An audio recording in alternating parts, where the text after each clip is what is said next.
In the MCU, Hela is the estranged daughter of Odin, whose favorite hobbies include death and destruction. If you think about it, this aligns pretty well with the interest of the Mad Titan, Thanos. We all know Marvel characters rarely stay dead for long, so is it possible that these two could become best friends, or possibly even more? Let's find out. But before we talk about the relationship between Hela and Thanos in the comics and how it may carry over to the MCU, subscribe to CBR and ring that bell to join our notification squad so you never miss any of our MCU videos. In the movie Avengers Infinity War, we learned that Thanos wants to wipe out half of all life in the universe. Basically, it's his attempt at culling the population in order to ultimately reduce suffering and improve the lifespan of various species. So in a way, it's like he's trying to do a nice thing, but in the most horrible way possible. If you heard comic book fans groaning in the audience when this happened, we'll tell you why. In the comics, Thanos doesn't even pretend to not be a giant purple lunatic. The reason he wants to destroy half of all life in the universe is to impress a chick. We know it's the oldest motivation in the book.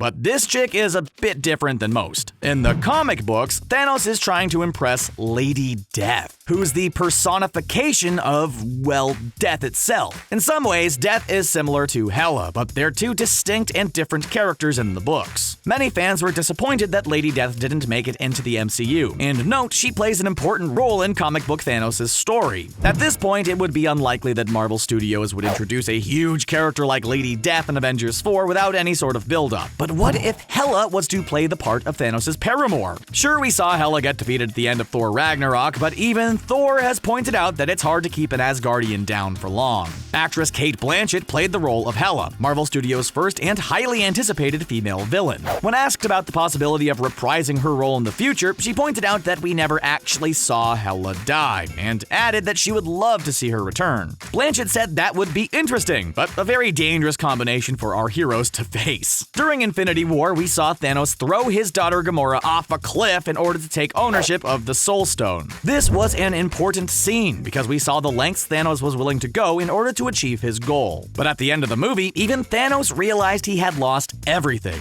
Think about what a twist it was when we learned that the Vulture in Spider-Man Homecoming was Liz's father. It's easy to root against a villain, but it's harder to root against a guy trying to make ends meet and support his family, even if he does so illegally. At the start of Avengers 4, Thanos is pretty much alone. He's even lost his Black Order at this point, and he clearly damaged himself after using the Infinity Gauntlet. In order to present a real fight, we think he would definitely need some backup. Considering the expansive cast of Infinity War, it would be a smart move to bring in a character we've met before, so we don't have to spend a whole bunch of time learning backstory and establishing their personality and motivation. During an interview, Mark Ruffalo talked about working with Cate Blanchett, but the two didn't appear in any scenes together in Thor Ragnarok. This led to speculation that perhaps they filmed scenes together for a different movie, which we have yet to see. Ragnarok definitely left Hela's fate ambiguous, and we wouldn't be surprised at all to see her return. And there's a precedence for Hela and Thanos working together in the comic books. Their union isn't romantic, even if they have sealed things with a kiss on occasion. Rather, they both seek power,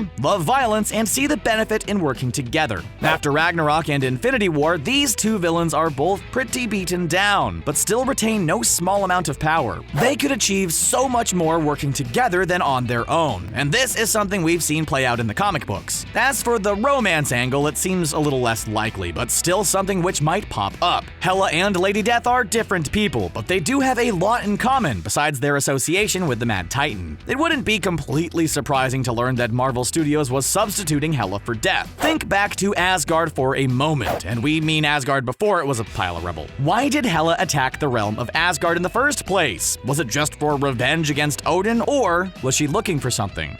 We know that at one point, Odin had possession of the Space Stone before he moved it to Earth, and many fans believed he may have had all the Infinity Stones at one point. Could Hela have been seeking the Infinity Stones? While in Odin's treasure room, she found what looked like an Infinity Gauntlet and angrily denounced it as fake. By the end of the movie, it's clear that Hela had more than enough power to destroy Asgard. The only reason she lost was because Thor and Loki conspired to destroy it first. Asgard has been a place of immense power for a long time, and we know at least one Infinity Stone was stored there. Could Hela have been in contact with the Mad Titan, which motivated her to take over Asgard? After all, we know Thanos worked with Loki in the past, even giving him the Space Stone at one point. confused. Why would he entrust Loki with something so precious? Perhaps he was betting on being able to acquire more Infinity Stones by aligning himself with someone with close links to Asgard, like Hela.